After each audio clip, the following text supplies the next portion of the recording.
ఈరోజు ప్రభుత్వ రంగ సంస్థలు ముఖ్యంగా మన ఆంధ్రప్రదేశ్లో ఈరోజు విశాఖలో ఉండేటటువంటి స్టీల్ పరిశ్రమని ప్రైవేట్ వాళ్ళకి అప్పగిస్తూ ఉంటే అక్కడ కార్మికులు ఉద్యోగులు పోరాడుతూ ఉన్నారు దాదాపు 4 సంవత్సరాల నుంచి.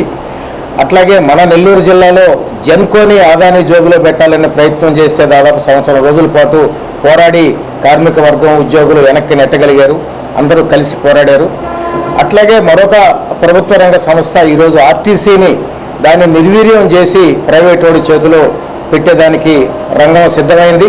ఆంధ్ర రాష్ట్రంలో 12 డిపోలు విద్యుత్ బస్సుల పేరుతో వాళ్ళకి పినకిల్ అనేటటువంటి ప్రైవేట్ కంపెనీకి వాటిల్ని దారాదత్తం చేస్తున్నారు. నెల్లూరు జిల్లాకు సంబంధించి నెల్లూరులో ఉండేటటువంటి 2 డిపోని వాళ్ళకి కేటాయించారు. దాదాపు 80 రోజుల నుంచి కార్మికులు ఐక్యంగా అన్ని యూనియన్లు కలిసి కట్టుగా పోరాడుతూ ఉన్నారు. అయినా ప్రభుత్వం వెనకడుగు వేయకపోగా ఈరోజు రేపో వాటిని మేము బలవంతానైనా కానీ అప్పచెప్పాలనేటటువంటి కుట్ర అధికారులు ప్రభుత్వం చేస్తూ ఉన్నారు.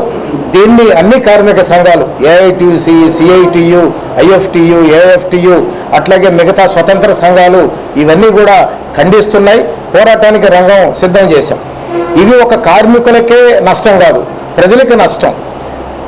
కార్మికులకి ఎట్లా పిఎఫ్, ఈఎస్ఐ ఉండవు, పనిభారం పెరుగుతుంది, జీతాలు ప్రైవేట్ వాడి చేతుల్లో పడితే ఎంత జీతాలు ఇస్తారనేది మనకు తెలిసిన విషయమే. అతి తక్కువ జీతాలు ఇచ్చి ఎక్కువ శ్రమ దోపిడీకి గురవుతారు కార్మికులు. రెండో వైపు ఇప్పుడు ఉండేటటువంటి మహిళలకు సంబంధించినటువంటి ఉచిత బస్సు భవిష్యత్తులో ఉండదు. ఒకటి, ఇప్పుడు ఉండేటటువంటి ఛార్జీకి 6 ఎక్స్ట్రా ఛార్జీ మనం ఆ బస్సుల్లో కట్టాల్సి వస్తుంది. 2, 3 బస్సుల కెపాసిటీ కూడా చాలా తక్కువ. అవి మధ్యలో ఎక్కడైనా కూడా ఆగిపోవచ్చు. మన నెల్లూరు జిల్లాలో దాదాపు ఈ కోస్టల్ బెల్ట్గా ఉండేటటువంటి గ్రామాలన్నిటికీ కూడా ఆ బస్సులు కేటాయించబోతున్నారు. రామతీర్థం, అట్లాగే మైపాడు, తర్వాత అల్లూరు, ఈ ప్రాంతాలంతా కూడా ఈ బస్సుల్లో ఎక్కి ప్రయాణికులు 6 ఛార్జీ పెట్టి ప్రయాణం చేసేటటువంటి కొనుగోలు శక్తి ఈరోజు పేద ప్రజలకి లేదు. కాబట్టి కేవలం కార్పొరేట్ల ప్రయోజనం కోసమే నరేంద్ర మోడీ అట్లాగే చంద్రబాబు ప్రభుత్వాలు ఈరోజు ఆర్టీసీని నిర్వీర్యం చేసేదానికి కుట్ర పన్నుతున్నాయి. అట్లాగే ఎవడబ్బ సొమ్ముని ఆస్తులు వాళ్ళకి ఇచ్చేదానికి ఆర్టీసీ 2 డిపో ఎవరిది? మీ నాందా? ఎవడు?